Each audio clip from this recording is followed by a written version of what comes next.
Good morning, SBC. It is Tuesday morning, and it is a beautiful day for us to be into the ministry here at Second Baptist Church. I hope that you're going to have an awesome day. I'm looking forward to hearing about how God moves in your life as we gather together tomorrow on Wednesday night for Bible study. Now, I want to share with you a word of encouragement today about deliverance.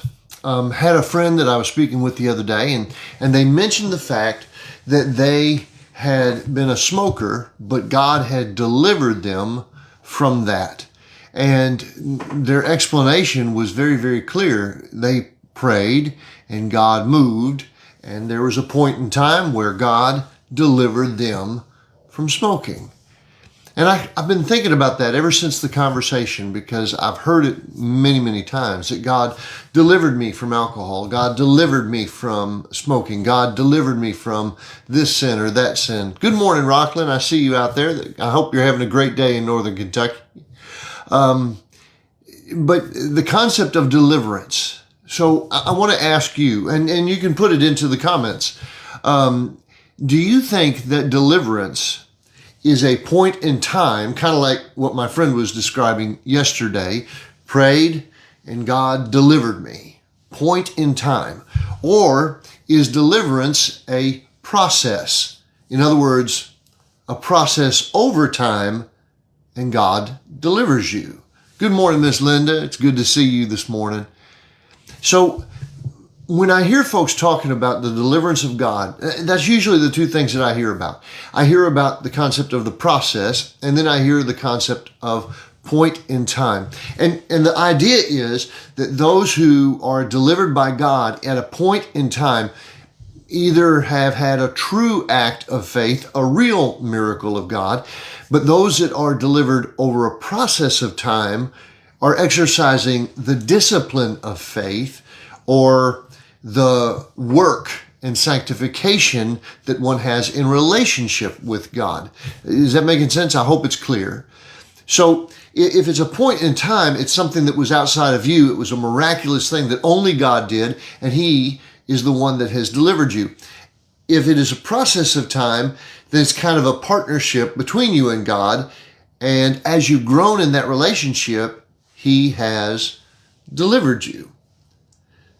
But which is the way? Or should I ask, if both are the way, then how does one know when you're really delivered? Rockland says, I think it can be both. I think that you're probably right, Rockland. I see that. But then the point is, we use the term delivered past tense. So if it's a point in time, then certainly that makes sense, right? But if it's a process, then we're never fully delivered, right? Or how do we know when we are fully delivered? So I've been thinking about that in light of the scriptures, thinking about it in light of the various individuals in the scriptures who have, been delivered. Good morning, Miss Linda. I see you. Linda Miles is joining us there. Good morning to you. And this is a little later than a normal broadcast because I'm still getting used to this daylight savings time. Good morning, Brenda. Glad you're with us today. So how do we look at this from the scripture, and in what individuals do we see that process? Again, you comment if you have an idea of who is a perfect picture of this deliverance. So I was thinking, in the New Testament, you have the blind man who Jesus rubs the mud on his eyes, right? Good morning, Sandy. Glad you're with us today. I hope you're doing well. Haven't seen you in a while. Really would love to catch up with you. Hope that you're having an awesome week. So the idea that he just rubbed the mud into the blind man's eyes and all of a sudden he could see, well, he was fully delivered, right? I mean, that's a complete deliverance, and it's a point in time, and we're not told anything about the fact that he never was, caught up in blindness again. I can see that. The woman in adultery is brought to Christ, and she's going to be killed, right? And Jesus heals her in a very real sense because he stops the death from occurring But then he says to her, go and sin no more. Well, now that's become a process. Take Peter as the apostle. He comes to Jesus, and Jesus says from the very outset, you're going to be the rock, You're going to be Peter. And he knows that Peter's going to grow into this individual that doesn't move, if you will. He sounds like an individual who's truly fully delivered from the frailties of humanity. But the thing that we see in Peter's life over and over again is the fact that he keeps falling back into the frailty of humanity. The rock fell asleep when Jesus needed him most. The rock denied Christ when he said that he wouldn't. The rock didn't love all people, but had to be told by God in Acts 10 that some people, though he doesn't think they're worthy, are worthy of God's love through a vision on top of a roof. Peter over and over again slides back into his old humanity. He's never fully the rock, as best we can tell. Even as the lead apostle there after Pentecost, he's still struggling with the concept that anyone other than Jews can be saved when God clearly has indicated that he has come to save the whole world, John 3:16. Point of time or a process of time. How does deliverance come? Well, as Rockland said earlier in this video, she said she thinks it's both. I agree. And I think that it does cause us some question marks as to say, when do I say I'm fully delivered? But what I'd say is this. We know that any deliverance can be denied. Let me say it again. Any deliverance can be denied until we get to heaven.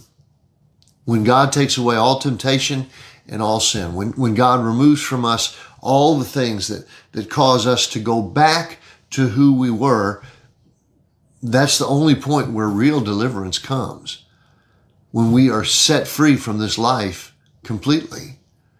Until that time, though he may have delivered us 5 years ago from this or from that, the truth is we can go back to it. We can always go back to it. And so, while it may be a point in time where deliverance begins, I would say the deliverance never ends until we reach heaven and our home. The example that I would use there for the scriptures is simply the idea of the Israelites coming out of Egypt. We are told they were delivered from Egypt. And that was a point in time. There was a day, there was a moment when all the people gathered their belongings and they left Egypt, and they never went back. It is true. They never went back. But there were multiple times in the wilderness where they wanted to go back. There were many times where they would have made the decision to return to where they had been instead of continuing on to live in the freedom that God had given them. So here's the word of encouragement today. Deliverance always comes with God. God brings deliverance. So I don't know what it is you're facing, don't know what it is you're going through, but I want you to know that deliverance is available for you. Freedom, forgiveness, grace, it's all there. God offers it every day. And also, if you know the point in time where God did deliver you, well, remember that moment and use it as fuel for the fire to continue to walk in that deliverance until that deliverance becomes fully known. When you and I step across and we see God face to face, walk in that deliverance. Remain in that deliverance. And again, friend, if you falter, if you fail, remember, deliverance is new every day. Well, I hope that this helps and encourages you. I don't know what it is you're needing deliverance from, but I know that God delivers. And he can begin that deliverance today if you're willing. He will continue that deliverance today if you're willing. So walk with him and let the point in time become the process so that you can one day be fully delivered as you step into glory. It's been great seeing you guys. I will not be with you live tomorrow night. We're going to be working with our youth again. Brother Hunter is still out taking care of his family, and that's an awesome thing because we have this beautiful new child that is a part of our fellowship. But we want to make sure that we're taking care of our youth, so I'm going to be in with the youth tomorrow night. So we will have a broadcast of a old Bible study. I tried to do that last week and had some technical difficulties. I apologize for that. Sorry that I missed you guys. But I hope that you'll join tomorrow night as we have a broadcast from an old Bible study that I'm sure will encourage you and guide you and teach you. May God bless you, and I'll look forward to catching up with you. Rockland, it's good to see you. Hope things go well up there in northern Kentucky. Sandy, it was always great to see you. So glad that you checked in this morning. And may God bless all of you as we have this beautiful day together. Let's make it a great day, SBC. I'll see you real soon.